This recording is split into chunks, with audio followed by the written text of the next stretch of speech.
আল্লাহ প্রতিদিন হিসাব করবেন না। আপনারা কি বুঝতে পারছেন ব্যাপারটা? আপনি সুদ খান, ঘুষ খান, চুরি করেন, চামারি করেন, নেতাগিরি করেন, অথবা ডাক্তারি, ইঞ্জিনিয়ারিং যাই করেন, আপনি হুএভার ইউ আর, যাই হন আপনি, আল্লাহ বলছে লা লা লা লা ফি ইনদিল্লাহি জাল্লা ওয়া আলা ইয়াউমুল হিসাব ওয়া হুয়া ইয়াউমুল কিয়ামা। আল্লাহ সুবহানাহু ওয়া তাআলা প্রতিদিন বিচার করবেন আপনার।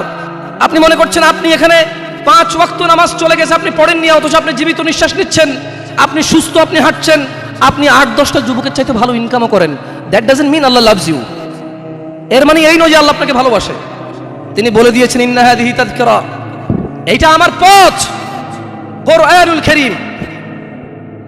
ওয়া মা ইয়ানতিকু আনিল হাওয়া, এই যে লোকটাকে দেখছো, ইবনে আব্দুল্লাহ, আব্দুল্লাহর ছেলে মুহাম্মদ সাল্লাল্লাহু আলাইহি ওয়াসাল্লাম, এই যে তোমরা ওকে দেখছো, ওয়া মা ইয়ানতিকু আনিল হাওয়া, এ প্রবৃত্তি অনুসরণ করে না, মন গড়া কথা বলে না। ইন হুয়া ইল্লা ওয়াহয়ুন ইউহা, যখন এর উপরে আমি আল্লাহ কোনো ওহী নাযিল করি তখনই সেই বিধান দিয়ে যায়, তখনই সে তোমাকে আদেশ করে অথবা নিষেধ করে। সে অনুমান করে কথা বলে না। আপনি মনে করছেন আপনি ভালো আছেন, ফেরাউন আপনার চাইতে অনেক ভালো ছিল। আপনি কি মনে করেন? ফেরাউন একমাত্র গুটি কয়েক, হাতে গোনা কয়েকজন মানুষের মধ্যে সে একজন। ফাকালা আনা রাব্বুকুমুল আলা, ফেরাউন বলল, এই আমার চাইতে বড় আল্লাহর কে আছে এখানে? আমি যা বলি তা। আপনার এখন এত ক্ষমতা হয়নি যে আপনি পাসপোর্ট 6 ইঞ্চি হতে পারেন, থাপ্পড় দিলে দুজন শুয়ে যাবে, লাঠি দিয়ে বাড়ি দিয়ে একজনের মাথা ফেটে ফেলতে পারবেন, এত টাকা উপার্জন করতেছেন, হোক সেটা হারাম অথবা হালাল, 10 জন 20 জন মানুষ কিনতে পারবেন আপনার চামচামি করার জন্য। লাকিন আপনি এখনো ফেরাউনের মতো হতে পারেননি। আপনি বোঝেন একটা লোকের কতটুকু আধিপত্য থাকলে সে এলান করে ফাকাল, অতঃপর ফেরাউন বলল আনা রাব্বুকুমুল আলা, ওহে মিশরের বাসী, আমার চাইতে বড় আল্লাহর কেউ নাই, আমি সবার রব, আর আমার চাইতে বড় রবই নাই, থাকলে দেখা। আপনি কি বলেন? আপনি নো ইয়া শিবাব, ইয়া নাস, যুবক ও মানুষ, ইত্তাকিল্লাহ হাক্কা তুকাতিহ ওয়া লা তামুতুন্না ইল্লা ওয়া আনতুম মুসলিমুন। আল্লাহকে ভয় করো, অভিনয় করে নয়, নাটক করে নয়, লোক দেখানো ভাবে নয়। ইত্তাকুল্লাহ, আল্লাহ বলেছে আপনি আমি অভিনয় করব, নাটক করব, লোক দেখানোর জন্য আল্লাহকে ভয় করব। বলবো আমি মুসলিম, না সালাত আদায় করি না, বলবো আমি মুসলিম, সারাদিন মদের আড্ডায়, বলবো আমি মুসলিম, সারাদিন মেয়েদের উত্তপ্ত করা, ইফটিজিং করা, বলবো আমি মুসলিম, সারাদিন অবৈধ কাজকর্মে লিপ্ত হওয়া। এই জন্য আল্লাহ জাল্লা ওয়া আলা ওয়া হুয়া রাব্বুকুম ওয়া হুয়া ইয়ালামু কুল্লা শাই আনিন নাস, আল্লাহ জাল্লা ওয়া আলা তিনি তোমাদের স্রষ্টা, তিনি তোমাদের দ্রষ্টা, উনার কাছে তোমাদের প্রত্যাবর্তন, উনার কাছে তোমাদের সবার আমাদের সবার বিচার। তাই তিনি তোমাদের ছলনা আমাদের ছলনা বোঝে। তাই তিনি বলেন যে ইত্তাকিল্লাহ, তিনি বলেন যে আল্লাহকে ভয় করো, তিনি বলেছেন ইত্তাকিল্লাহ হাক্কা তুকাতিহ, তোমরা আমি আল্লাহকে ভয় করো হাক্কা তুকাতিহ, যেভাবে ভয় করা উচিত। আপনি কি পয়েন্ট বুঝতে পারছেন? দেখুন, আমার কাজ বলে যাওয়া, আপনার কাজ যতটুকু গ্রহণযোগ্যতা গ্রহণ করা। মনে রাখবেন, ইয়া নবী সালাম আলাইকা বললে আপনার কাছে দোষের কিছু মনে হয় না, তবে মূল্যবান সময় ওটা বলবো না। আমি ইউসুফ জুলেখার প্রেম কাহিনী শুনাইতে জানি না, মাবুদও বলে 10 মিনিট টানতে পারি না। এখানে কথা বলতে আসছি, 30 মিনিট কথা বলবো। 30 মিনিটে যদি 2 মিনিট আপনার কাজে আসে আলহামদুলিল্লাহ রাব্বিল আলামিন, আপনার কাজে না আসলো আলহামদুলিল্লাহ রাব্বিল আলামিন। শুনুন, কথা বলি উপরওয়ালার সন্তুষ্টির উদ্দেশ্যে। আপনাদের একটা কথা বলি, আপনারা অনেকে এখানে আমার সাথে বয়সে বড় আছেন, আমি হয়তো মাইকটা পাওয়ার কারণে কথা বলছি, হাত পা নাড়িয়ে কথা বলি, আপনারা কেউ মনে কষ্ট নিয়েন না। আপনারা আমার চাইতে অধিক জ্ঞানী মানুষ এখানে উপস্থিত আছেন, মেহমান হিসেবে নিয়ে আসছেন, তাই আপ্যায়ন করছেন, কথা বলার সুযোগ দিচ্ছেন, জাযাকুমুল্লাহ খায়র, আল্লাহ আপনাদেরকে উত্তম প্রতিদান দান করুন। তবে শুনুন, কথা আমি হিসেবই করে নিই। আপনারা কয়জন আছেন এখানে? একজন আছে, ওয়া হুয়া রাব্বানা, তিনি আমাদের প্রতিপালক, যিনি প্রত্যেকটা কথা লিপিবদ্ধ করে। কিরামান কাতিবিন, আছেন সম্মানিত লেখকবর্গ, ইয়ালামুন, এই লেখকবর্গরা জানে মা তাফআলুন, যা তোমরা করো। আমি যদিও আমাকে বলা হয়েছে যুবকদের উদ্দেশ্যে কিছু কথা বলতে, আজকালকে আসলে যুবক আর বুড়ো বোঝা যায় না, কে যুবক কে বুড়ো, সবাই সেম অপরাধে লিপ্ত। আপনি মদ, গাঁজা, টেলিভিশন, সিনেমা, নাটক, নষ্টামি, অবৈধ সম্পর্ক, স্ত্রীর উপরে জুলুম, ছেলে সন্তানের উপরে জুলুম, আপনি যুবক আর বৃদ্ধ একসাথে পাবেন এখন। দেখুন, আমি কারো বদনাম করতে আসিনি, তাই আমি বলছি যে যুবক দিয়ে কথা বললে আর হচ্ছে না, বরঞ্চ মুরব্বীদের চাইতে অনেকটা এগিয়ে অনেক ক্ষেত্রে যুবকরা। আমি যুবকদেরকে অকর্মা বলতে বলিনি বা এটা বলিনি, ভুল বুঝিয়েন না। বলতে বুঝেছি যে যেই বৃদ্ধকে আমি বৃদ্ধ মনে করি সেই বৃদ্ধ তো তাকে বৃদ্ধ মনে করে না, এখনো আয়নার সামনে দাঁড়িয়ে চুল আশ্রয় মনে করে wow I am looking so great, আমি দেখতে সেই রকম। আপনি দেখছেন তার চুল পাকা, সে দেখতেছে যে ওয়াও এই চুলটা সাদা হওয়ার কারণে সৌন্দর্য আরো বৃদ্ধি পাইছে, that's mean I love your power আরো বেড়ে গেছে। আপনি বুঝেননি, আপনার মনে হচ্ছে সে বৃদ্ধ, বাট সে প্রতিদিন এই আয়নার সামনে দাঁড়ায়, তাকে একদিনও তার পরিবর্তন মনে হয়নি। সেই জন্য মানুষদেরকে বলবো হুয়াল্লাযী ইউসাউয়িরুকুম ফিল আরহামি কাইফা ইয়াশা লা ইলাহা ইল্লা হুয়াল আজিজুল হাকিম। তিনি আল্লাহ মাতৃগর্ভে যেভাবে ইচ্ছে তোমাদেরকে আকৃতি গঠন করেন, তিনি ছাড়া অন্য কোনো সত্য ইলাহ নেই। ওয়া হুয়াল্লাযী আনশাআ লাকুমুস সামআ ওয়াল আবসারা ওয়াল আফইদা ক্বালিলাম মা তাশকুরুন। আর তিনি আল্লাহ তোমাদের জন্য কান, চোখ ও অনুভূতি, এই যে আমরা দুঃখ পাইলে অনুভব করি, কষ্ট পাইলে অনুভব করি, তিনি আল্লাহ এই অনুভূতি শক্তি সৃষ্টি করেছেন।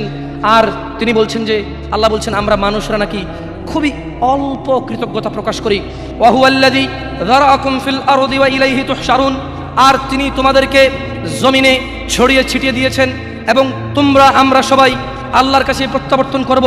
ওয়া হুয়াল্লাযী ইউহয়ী ওয়া ইউমীত ওয়া লাহু ইখতিলাফুল লাইলি ওয়ান নাহার আফালা তা'কিলুন।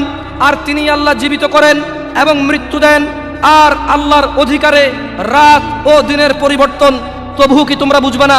বাল ক্বালু মিসলা মা ক্বালাল আউয়ালুন। বরং তারা বলে যেমন বলেছিল তাদের পূর্ববর্তী কুফফাররা, মুশরিকরা, ক্বালু আইযা মিতনা ওয়া কুন্না তুরাব ওয়া ইযাম আইন্না লামাবউসুন। আল্লাহ বলছে যে জমিন আর জমিনে যা আছে স্রষ্টা কে? জীবন এবং মৃত্যুর মালিক কে? রাত এবং দিন কার হুকুমে হয়? আল্লাহ বলছে যে তোমরা অল্পই কৃতজ্ঞতা প্রকাশ করো। আল্লাহ বলছে তোমরা কি তবুও অনুভব করবে না, উপলব্ধি করবে না যে আমি আল্লাহ, আমার আদেশে চাঁদ ওঠে, সূর্য জাগে, আমার আদেশে রাত্রি হয়, দিন হয়, আমার আদেশেই রক্ষণাবেক্ষণে তুমি মায়ের গর্ভে বেঁচে থাকো উইদাউট বাহিরের কোনো অক্সিজেন, হাওয়া বাতাস ছাড়া। আমি তোমাকে 10 মাস, 9 মাস, 11 মাস, 8 মাস, 7 মাস, যাকে আল্লাহ যতদিন পেটে রাখে, 10 মাস 10 দিন, এটা সঠিক তথ্য নয়। কেউ 8 মাসে হয়, কেউ 9 মাসে হয়, কেউ 10 মাসে হয়। তাই কথাকে কথার মতো করে বলতে হবে। হজ না করতে পারলে আরেকজন দিয়ে করানো যায়। জাকাত, হঠাৎ করে গরিব হয়ে গেলেন, ব্যবসা হয়ে গেছে, জাকাত ফরজ, জাকাতের লিস্ট থেকে আপনি বাদ পড়ে গেলেন, আপনাকে দিতে হবে না। বুঝছেন না? বুঝেন নাই? একটা মাত্র ইবাদত সলা, এটার কোনো বিকল্প আর নাই। আপনারা কি মনে কষ্ট নেবেন যদি আমি একদম বড়দের মতো করে কথা বলি? মুরব্বীরা আছেন এখানে, বলি শোনেন, আপনাকে যে বলছে আপনি মুসলিম, সেও ভুল বলছে, আপনিও ভুল জানছেন। আপনি বলেন তো, মুসলিমের পরিচয় কি আল্লাহ দিবে না মানুষ দিবে? মানুষের মধ্যে কি মুহাম্মদ সাল্লাল্লাহু আলাইহি সাল্লাম দিবে নাকি অন্য মানুষ দিবে? তিনি বলেছেন যে মান তারাকা সলা, যে সালাত ছাড়লো ফাকাদ কাফার, সে কাফের, সে কুফরি করলো। তো কিভাবে? যে ব্যক্তি যেই ওয়াক্ত ছাড়লো সে ওই ওয়াক্ত কুফরি করলো। একেবারে ধরেন ফেরাউনের মতো না, নমরুদের মতো না যে কাফের হয়ে গেল। নো, যে আসর পড়ে নাই তার ঈমান চলে যায়, মাগরিব পড়লে ঈমান আসে। কিন্তু আপনি কি বলতে পারেন যে আপনি আসর পড়েননি, মাগরিব পর্যন্ত বাঁচবেন? হাত তোলেন তো কারা কারা ফজর পর্যন্ত বাঁচবেন? আমি আপনাদেরকে আরো সাহসী পাইছি। আমি ভাবছি আপনারা শহরের মানুষ, সারা জীবন গ্রামে ওয়াজ করছি, আমার 10-15টা ওয়াজই শহরে হয়েছে, এর মধ্যে ধরেন এটা একটা ছোট মানুষ। আমি জানি যে শহরের মানুষ অনেক সাহসী, দাম করে কিছু হলে গাড়িতে আগুন লাগাই দেয়, কিছু হলে মাথা ফাটায়, 6 জনকে হাসপাতালে পাঠায় দেয়, 3 জন জেলে যায়, আবার 4 জন যায় বাইর করে নিয়ে চলে আসে। তো সাহসী না, কম সাহসী। কিছু হলে লাঠি চোটা নিয়ে বের হয়ে যায়, কিছু হলে বলে বাজি এডে 900 কি, আমি তো এই চিরঙ্গা পারি না, বুঝাতে চাচ্ছে যে এদিকে আসতে পা ভাঙ্গা দিমু, ক্ষমতা আছে, সাহসী মানুষ, বীর। মুক্তিযোদ্ধা বলতে পারবো না, বীর বলতে পারি, দাম্ভিক মানুষ, সাহসী মানুষ। বলেন তো কে কে ফজর পর্যন্ত বাঁচবে গ্যারান্টি দিতে পারে? হাত তোলেন। আমি বাঁচবো কিনা আমি জানি না, আমি তো তুললাম না, আমি হাত নামাই ফেললাম। আপনাদের মধ্যে কে আছেন ফজর পর্যন্ত বাঁচবেন? কি বলে? ঈশান নামাজি অনেকে পড়েন নাই, কারণ ফজর থেকে ভালো হয়ে যাবেন এই জন্য। এই যে আপনি বাঁচবেন, আপনি জানেন, তো এখন হাত তুললেই তো হয়। আপনি মুখে একটা বলেন, আপনার কার্যকর্ম অন্যটা বলেন। ওয়াল্লাহি আমি কি আপনাদেরকে কাফের বলতে আসছি এই জায়গায়? বলেন তো একজন বক্তা কি শ্রোতাকে কাফের বলতে আসে, নাকি শ্রোতাদেরকে কুফরি থেকে ফিরাইতে চায়? আমার সাথে একটু কথা বলি এবার। তাহলে আপনারা ভাবিন না যে আমি আপনাদেরকে কাফের আর মুশরিক বলার জন্য আসছি। আমি বুঝাতে চাচ্ছি যা আপনি করেন, যখন আমার মুখ থেকে তা শোনেন আপনার এত শরম লাগে, এত খারাপ লাগে, তাহলে এটা আপনি করেন, চিন্তা করেন, যেই জিনিস শুনলে আপনার এত খারাপ লাগে ওই জিনিসটা আপনি প্রতিনিয়ত করতেছেন, এটা কত জঘন্যতা হলো। আমি কি বুঝতে পারছি এবার? ক্লিয়ার? তাহলে এখানে কেউ নাই যে ফজর পর্যন্ত বাঁচবে, হাত তুলতে পারবে? কেউ আছে? অথচ ওই মা, ধিক্কার জানাই ওই মাকে, ধিক্কার জানাই ওই সমাজকে, ধিক্কার অপবাদ দিয়ে যাচ্ছি ওই মা এবং ওই বাবাকে, যার ম্যাট্রিক পড়া ছেড়ে দাঁড়িয়ে রেখেছে, তার বাবা আর মা বলে ইউনিভার্সিটিতে গেলে রাখিও, এমনভাবে বলে মনে হয় যেন ছেলের জীবনটা নিজের হাতে, ইউনিভার্সিটি পর্যন্ত বাঁচবে তার গ্যারান্টি আছে। আফসোস, ফজরে ছেলে সন্তানকে জাগায় না কেন? 8টা বাজে কোচিং আছে। ধিক্কার ওই মাকে যে ফজরের সময় জাগায় না, কারণ 8টা বাজে ক্লাস আছে। ওই মা তো এটা মেনে নিয়েছে যে তার ছেলে 8টা পর্যন্ত বাঁচবে, এই গ্যারান্টি সে নিয়ে নিয়েছে। কি আমি মিথ্যা কথা বলছি? অযৌক্তিক। ধিক্কার ওই পুরুষকে যাকে বলেছি সিগারেট ছেড়ে দাও, সে বলেছে আর কয়দিন, টেনশনটা একটু বেশি, তারপরে ছাড়বো। বলেছি মদ ছেড়ে দাও, মদখোর যখন মদ পান করে, ইয়াবাখোর যখন ইয়াবা সেবন করে, তার ঈমান তার সঙ্গে থাকে না, তার ঈমান তার দেহ থেকে বেরিয়ে মাথার উপরে ঘুরতে থাকে, কালো হয়ে থাকে। ছেড়ে দাও এই ইয়াবা। সে বলছে প্রেমিকার সাথে বড় ঝামেলা চলতেছে, বিয়েটা সেটেল হয়ে গেলে ছেড়ে দেবো। সে গ্যারান্টি দিচ্ছে সে বিয়ে পর্যন্ত বাঁচবে। আফসোস ওই যুবক, যে মিথ্যেবাদী যুবক ওয়াজের মাহফিলে ভীতু হয়ে থাকে, ওয়াজ থেকে বেরিয়ে দাম্ভিকতা দেখায়। এখানে কেউ হাত তুলতে পারলো না যে সে ফজর পর্যন্ত বাঁচবে। প্রত্যেক মানুষ ভালো হয়ে যাবে বলে কালকে থেকে ভালো হবে, কত গ্যারান্টি দিচ্ছে আজকে বেঁচে থাকবে সে। আফসোস। যাই হোক, আমি নসিহা করবো ইনশাল্লাহ যুবকদেরও, আপনাদেরও ইনশাআল্লাহ তাআলা। দেখুন, ওয়াজ, মাহফিল, হজ, সাদাকা ওয়াল উমরা, কুল্লু শাই আইনি, যা কিছু আছে আল্লাহি কিচ্ছু কাজে আসবে না যদি সালাত না থাকে। আর এই সালাতও কাজে আসবে না যদি শিরক মুক্ত ঈমান না থাকে। বুঝে আসছে? শিরিক নিয়ে বললে এখন কয়েকজন উঠে হয়তো মাইরু শুরু করতে পারবে, কারণ শিরিকের বহু ব্যাখ্যা আছে। এখানে শিরিকের কি আছে? বহু ব্যাখ্যা আছে। যেমন এখানে আবার ইসলামের, আমি একটু ভিন্ন দিকে যাচ্ছি, মনে কষ্ট নেবেন নাকি আপনারা? দেখেন যুবক মানুষ 2-4টা খাইলে ইনশাল্লাহ আশা করে সহ্য করতে পারবো। তবে শোনেন, মাথায় মারেন না, পরে মরে গেলে মার্ডার কেসের আসামি হবেন। শেখ হাসিনার সরকার যেমনি ঝুলাইতে আছে, আল্লাহ আল্লাহ, এই কদিন খবর দেখছেন কয়টা ঝুলতে আছে? খবরদার, মারবেন তো ঠিকভাবে মারেন যাতে না মরে যায়। শোনেন বলি আপনাকে, আপনি এমন অনেক কাজ করেন, তারপর যখন আপনাকে বলা হয় যে তুমি এটা কেন করছো, আপনি বলছেন যে এটা রাসূলুল্লাহর শানে, এটা আল্লাহর শানে, এটা মুরব্বির শানে, এটা ধর্মের খাতিরে, এটা দ্বীনের খাতিরে, এটা এটা এটা সমাজের খাতিরে। আপনি বলছেন যে এইটা রাসূলের শানে, অথচ রাসূল বলে যায়নি। এটাই জাহান্নামে আপনাকে পড়ে দেবে। মানে রাসূল অনেক কিছু অপরিপূর্ণ রাখেনি। বুঝতে পারছেন না? পারি না। আপনি যখন নতুন কোনো কাজ করেন আর বলেন এটা কি খারাপ কাজ, জি এটা ভালো কাজ হওয়ার কারণেই আপনি জাহান্নামে যাবেন। কারণ আপনি কে যে নতুন ভালো আবিষ্কার করলেন? রাসূলে ভালো দিয়ে যায় নাই। আমি কি বুঝাতে পারছি না? পারি নাই। যাই হোক, অন্যদিকে চলে গেলে আপনারা আসলে পরে ঝামেলা করবেন। খায়ের, ইনশাল্লাহ পরিচিতি পর্ব তো টুকটাক কথা বলে যাব, আল্লাহ যদি বাঁচায় রাখে। এলাকার ছেলে আমি খায়ের ইনশাল্লাহ ডাকবেন, আসবো, অন্য সময় বলে যাবো আপনাদেরকে কথা নেই। শুনুন তো, তারা বলতো যে লাকাদ উইদনা নাহনু ওয়া আবাউনা হাযা মিন ক্বাবল ইন হাযা ইল্লা আসাতিরুল আউয়ালিন। আমাদেরকে তো এই বিষয়ে প্রতিশ্রুতি প্রদান করা হয়েছে এবং অতীতে আমাদের পূর্বপুরুষদেরকেও এই প্রতিশ্রুতি করা হয়েছে। এটা তো পূর্ববর্তী লোকদের উপকথা ছাড়া আর কিছুই না। যখন তাদেরকে বলা হয় সালাত আদায় করো, যাকাত প্রদান করো, রাসূলের প্রতি ঈমান আনো, আল্লাহর প্রতি ঈমান আনো, শিরক ছাড়ো, বিদআত ছাড়ো, হারাম ছাড়ো, হালাল ধরো, তারা বলে যে এগুলো তো আমাদেরকে আগেই বলা হয়েছে, আরে আমাদের বাপ দাদাকেও বলেছে। এগুলো তাদের আগের বাপ দাদাদের কথাবার্তা ছাড়া কিছুই না, এগুলো সব মানে শোনা কথা। এগুলো সব কি কথা? শোনা কথা। আফসোস, তারা বিশ্বাস করেনি, তাই তারা আমল করেনি। আজ বাস্তব অবস্থা এমন, বিশ্বাস করেই আমল করে না।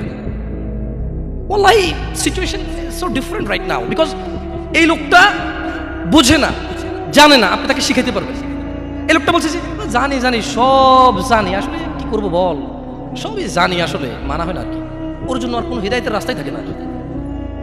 আপনারা কি বুঝতে পারছি ব্যাপারটা? হুজুর আমি সূরা ফাতিহা জানি না। আমি বললাম বলেন আলহামদুলিল্লাহি রাব্বিল আলামিন। আপনি বলেন যে জানি হুজুর, সবই জানি, এখন পড়বো না, ওযু নাই। আমি বললাম ওযু করেন, বলে তো ঠান্ডা লাগে, ওযু করবো না। আমি বললাম তায়াম্মুম করেন, বলে যে নতুন জামা পরিষ্কার হয়ে যাবে। আমি বললাম ওযু ছাড়াও তো কোরআন পড়া যায়, লা ইয়ামাসসুনা ইল্লাল মুতাহহারুন, এটা ছুঁইবে না পবিত্র হওয়া ছাড়া, কিন্তু পড়া তো যাবে। কোরআন ধরতে ওযু লাগবে, পড়তে তো লাগবে না, পড়েন। বলে যে হুজুর এখন মন চাইতেছে না। বলেন এই লোক ওই লোকের চাইতে অনেক বেশি জঘন্য না যে বলছে যে দূর আমি সূরা ফাতিহা জানি না তাই পড়ি না? আরে বলতেছে যে আমি জানি কিন্তু আমি পড়বো না। বলেন কোনটা বেশি খারাপ? হ্যাঁ, আগের যুগের মুশরিকদের চাইতে এখন আমাদের মুসলিমদের অবস্থা বেশি বাজে না? ওরা একজনই ঈমান আনেনি, কেন জানেন? বলে যে দূর কিসের নবী? মুহাম্মদ কিসের নবী সাল্লাল্লাহু আলাইহি ওয়াসাল্লাম। বলে যে কিসের নবী? আমাদের মতো খায় পরে। এ যদি নবী হইতো এর পাশে দুজন ফেরেশতা কেন নামলো না? এর মারলো দাঁত ভাঙা গেল, এর খিদা লাগে, এর মারলে ব্যথা পায়, এর গা থেকে রক্ত বাইর হয়, কিসের নবী? এরা মানে নাই, এরা মুহাম্মদ সাল্লাল্লাহু আলাইহি ওয়াসাল্লামকে বিশ্বাস করে নাই কেন বলেন তো? ওদের খিদা লাগে, খায়, এ বিবাহ করছে, বাচ্চা আছে, এই ইনসিকিউর ফিল করে। যদি এর নবী হইতো কেন আল্লাহ নবীর জন্য দুজন ফেরেশতা পাঠাইলো না, যাতে আমরা সবাই দেখে ভয় পাই, ওর কোনো ক্ষতি করতে না পারি? আমি ইমান আনতাম। এই জন্য মানে নাই, কারণ কেন? উনি খিদা লাগে ওনার, উনি কেউ মারলে ব্যথা পেত, ওনাকে কেউ আঘাত করলে ওনার কলিজা ভেঙে যেত, ওনাকে কেউ অবজ্ঞা করলে, শিরিক করলে, আল্লাহর দ্রোহিতা করলে উনি দুঃখ পেতেন, ওনার সাহাবাদের জন্য তিনি কাঁদতেন, ওনার ক্ষুধা লাগতো, ওনার বাচ্চা কাচ্চা ছিল, ওনার স্ত্রী ছিল, উনি বনি আদম সন্তান ছিলেন। ওরা বললো যে না, আদম সন্তান কিভাবে নবী হয়?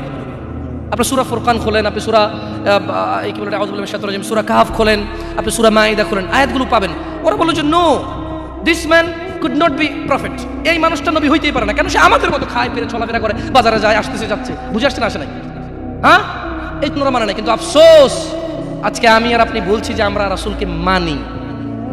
উনি চায় খাক না খাক, ব্যথা পাক না পাক, ফেরেশতা আসুক না আসুক, যেহেতু আল্লাহ সুবহানাহু ওয়া তাআলা ওনার স্বীকৃতি কোরআনে দিয়েছেন, তিনি মুহাম্মদ, তিনি আমাদের রাসূল, তিনি আমাদের কদওয়া, তিনি আমাদের অনুসরণীয়, তিনি আমাদের আইডল, তিনি আমাদের মাননীয়, তিনি আমাদের পূজনীয়। উনি যাই হোক, আল্লাহ ওনাকে চয়েস করেছে, আল্লাহ আমাদেরকে আদেশ দিয়েছে মানতে। আমরা আল্লাহর বান্দা, আল্লাহর সৃষ্টি, তাই আমরা ওনাকে মানি। এই কথা বলার পরে ওনার কোনো আমালের প্রতি আমাদের কোনো ভ্রুক্ষেপ নাই। বাস্তবতা কি এমনটা নয়? ওয়াল্লাহি দেখুন, আমি এখানে ওয়াজ করতে আসি, আপনাদের মন জুড়াইতে আসি নাই। আমি বুঝাতে চাচ্ছি, এখানে আমি 1 ঘন্টা কথা বলি অথবা 5 ঘন্টা বলি, অথবা এখন স্টেজ থেকে নেমে যাব, সলাতের কোনো বিকল্প। আফসোস, এই ওয়াজ মাহফিলের অ্যারেঞ্জমেন্টের 80% বেনামাজি হয়। এটার খবর বলতেছি না, আমি দেখছি যারা ওয়াজের অ্যারেঞ্জ করে ওরাই বেনামাজি। মানে এটা হচ্ছে কি, হিন্দু লোকে আপনার বিয়ে পড়াচ্ছে, বুঝতে পারি নাই। দেখেন, আমি আপনাদেরকে তুচ্ছ করতে আসি নাই, উদাহরণ দিচ্ছি। একটা পণ্ডিত যদি এসে মুসলমানের বিয়ে পড়ায়, আপনি হাসবেন নাকি উপহাস করবেন না? আমাদের কাছে এমনই লাগে। লক্ষ লক্ষ টাকা দিচ্ছে, মাশাআল্লাহ, আল্লাহ কবুল করুক। এগুলো কাজে আসবে যখন আপনি হিদায়াত পেয়ে যাবেন ইনশাআল্লাহ। ওয়াল্লাহি, আপনি সালাত ছাড়া চলে গেছেন দুনিয়া ছেড়ে, আপনার এই দান সাদাকা, এই ভালো কাজ, এই মসজিদ মাদ্রাসা, it will not help you. এটা আপনাকে হেল্প করবে না। যদি সালাত থাকে, কি থাকে? ঈমান থাকে, কি থাকে? তখন আপনার যাররা, ধুলাকণা পরিমাণ জিনিস কাজে আসবে। এছাড়া আপনার পাহাড় সমান জিনিস কাজে আসবে না। এবার আল্লাহ প্রশ্ন করতেছে, যখন তারা বলল যে দূর, এগুলো তো উপকথা, আমাদের আগে বাপদাদারাও শুনছে, আমরাও শুনি, এগুলো কি কথা? এবার আল্লাহ বলছে যে আউযু বিল্লাহি মিনাশ শাইতানির রাজিম, কুল লিমানিল আরদ, ও মুহাম্মদ সাল্লাল্লাহু আলাইহি ওয়াসাল্লাম বলুন, জমিনে এবং এতে যা কিছু আছে, ওমান ফিহা, এবং এতে যা কিছু আছে, কুল লিমানিল আরদু ওয়া মান ফিহা ইন কুনতুম তা'লামুন, বলো জমিনে এবং এতে যা কিছু রয়েছে এর মালিকানা কার?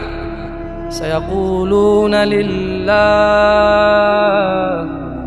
কুল আফালা তাযাক্কারুন। বলো যে মুহাম্মদ সাল্লাল্লাহু আলাইহি ওয়াসাল্লাম এদেরকে জিজ্ঞাসা করেন, এই জমিনে আর জমিনে যা কিছু আছে এর মালিক কে?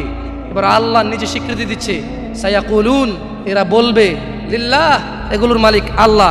এবার আল্লাহ বলতেছে, কুল, মুহাম্মদ বলে দিন, আফালা তাযাক্কারুন, তবু কি তোমরা শিক্ষা গ্রহণ করবে না? আমরা কি শিক্ষা গ্রহণ করব? ইনশাআল্লাহ। আচ্ছা, আমার কথা কি আপনারা স্পষ্ট বুঝেন? আসলে কি করবেন বলেন? সারা জীবন তো আমাদের এভাবেই যাচ্ছে, কিস্সা কাহিনী শুনে, গজল শুনে, নাচ শুনে মাহফিল চলে যায়, অথবা বক্তারাও এসে টেনে টেনে সুরে কথা বলে, কিছু বুঝিয়ে না বুঝি অনেক ভালো লাগে। আমি তো বাংলা একদম ডাইরেক্ট কথা বলতেছি, তো আপনারা ক্ষমা করে দিবেন। আমার কেন জানি মনে হয় যে এভাবে কথাই আপনাদের বেশি কাজে আসবে ইনশাআল্লাহ।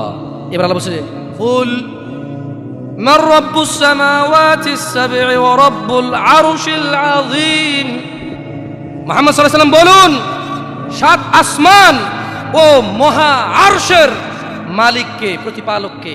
সায়াকুলুনা লিল্লাহ, তারা বলবে আল্লাহ। কুল আফালা তাত্তাকুন, ও মুহাম্মদ বলে দিন, তবু কি তোমরা আল্লাহকে ভয় করবে না? কুল মান বিয়াদিহি মালাকুত কুল্লি শাইইন ওয়া হুয়া ইউজির ওয়া লা ইউজার আলাইহি ইন কুনতুম তা'লামুন। মুহাম্মদ সাল্লাল্লাহু আলাইহি ওয়াসাল্লাম বলুন এদেরকে, কার হাতে সমস্ত বস্তুর কর্তৃত্ব, যিনি আশ্রয় প্রদান করেন অথচ তার বিপক্ষে কেউ আশ্রয় দিতে পারে না, যদি তোমরা জানো বলো এই সব কিছুর মালিককে। বলো কে মানুষকে বিপদ থেকে আশ্রয় দেয় অথচ কেউ আল্লাহর বিপক্ষে গিয়ে কাউকে আশ্রয় দিতে পারে না। আল্লাহ যাকে ধ্বংস করবে কেউ তাকে বাঁচাইতে পারে না, আল্লাহ যাকে রক্ষা করবে কেউ তাকে ধ্বংস করতে পারে না। আল্লাহ বললেন, ও মুহাম্মদ সাল্লাল্লাহু আলাইহি ওয়াসাল্লাম, এদেরকে জিজ্ঞেস করুন কে সে যে এদের সবাইকে আশ্রয় দেয় অথচ আমি যার বিরুদ্ধে চলে যাব, আমি যে জাতিকে উল্টে দেব, আমি যে জাতিকে পাল্টে দেব, আমি যে জাতিকে নিমিষেই একেবারে চূর্ণ বিচূর্ণ করে দেব, আমার বিপক্ষে আর কেউ আশ্রয় দিতে পারবে না। এদেরকে জিজ্ঞেস করুন কে। আল্লাহ নিজেই সাক্ষী দিচ্ছে, এই কাফেররা, এই মুশরিকরা, এই মুনাফিক নামধারী মুসলিমরা, সায়াকুলুনা লিল্লাহ, আল্লাহ বলছে যে মুহাম্মদ সাল্লাল্লাহু আলাইহি ওয়াসাল্লাম এরা সবাই বলবে যে কে? আল্লাহ। যাক মাশাআল্লাহ, তাহলে কথা শুনতেছেন, জবাব দিয়েছেন তো, বুঝতে পারছেন যে কথা শুনতেছেন, আলহামদুলিল্লাহ। এবার আল্লাহ বলছে যে কুল ফাআন্না তুসহারুন, তাহলে কোথা থেকে তোমরা জাদুগ্রস্ত হচ্ছ? আল্লাহ প্রশ্ন করতেছে, তুমি তো জানো আসমান জমিনের মালিক কে, জমিনের মধ্যে যা কিছু আছে মালিক কে, আশ্রয়দাতা কে। এবার আল্লাহ প্রশ্ন করতেছে, নবী এদেরকে বলুন, তবু কি এরা নেশাগ্রস্ত, মাতাল, আমাকে মানছে না? আজান হয়, হাইয়া আলাস সালাহ, সালাতের দিকে আসো, হাইয়া আলাল ফালাহ, কামিয়াবির দিকে আসো, আল্লাহু আকবার, আল্লাহু আকবার, আল্লাহ বড়। ওই টেলিভিশন দেখে, আল্লাহ বলছে আল্লাহু আকবার, আল্লাহ বড়। ও ক্রিকেট খেলে, আল্লাহু আকবার, মুয়াজ্জিন ঘোষণা দেয় আল্লাহ বড়। সে বসে বসে গল্প গুজব করে, আল্লাহু আকবার, আল্লাহ বড়। অথচ মহিলা রান্না বান্না করে, আল্লাহু আকবার।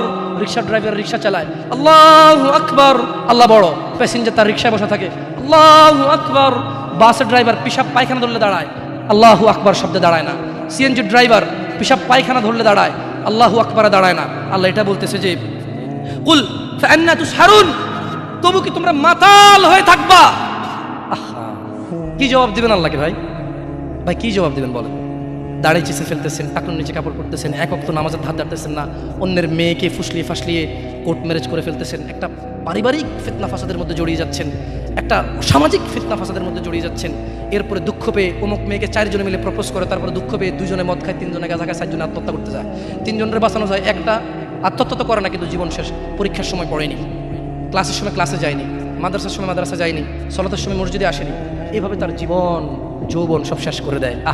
আল্লাহ এই জন্য বলছে ফাআন্না তুসহারুন, ও নবী এদেরকে বলেন, তবু কি তোমরা মাতাল থাকবা? জানো জমিনের মালিক আল্লাহ, জানো জীবনের মালিক আল্লাহ, জানো বিচারের মালিক আল্লাহ, জানো জমিনে যা আছে আল্লাহর, জানো আল্লাহই আশ্রয়দাতা, আল্লাহর বিপক্ষে কোনো আশ্রয়দাতা নাই, তবু কি তোমরা মাতাল থাকবে? এটাই আল্লাহ বলছে। শুনুন যুবক, তোমাকে বলি, চাচা আপনাকেও বলি, হোক সেটা আল্লাহর নবীর নামে গান, বাদ্যযন্ত্র হারাম। বাদ্যযন্ত্র কি হারাম? একটু মনোযোগ দিয়ে শুনবেন, বলে কথা শেষ করে চলে যাবেন ইনশাআল্লাহ। ইয়া শিবাব, আহলুল মুনাফিকদের ফাঁদে পা দিও না। তারা চায় তোমরা গান বাজনায় মেতে থাকো, অথচ আল্লাহ সুবহানাহু ওয়া তাআলা সূরা লুকমানে বলেন, ওয়ামিনান নাসি মান ইয়াশতারি লাহওয়াল হাদিসি লিয়ুদিল্লা আন সাবিলিল্লাহি বিগাইরি ইলম ওয়া ইয়াত্তাখিযুহা হুজওয়া উলাইকা লাহুম আযাবুম মুহিন।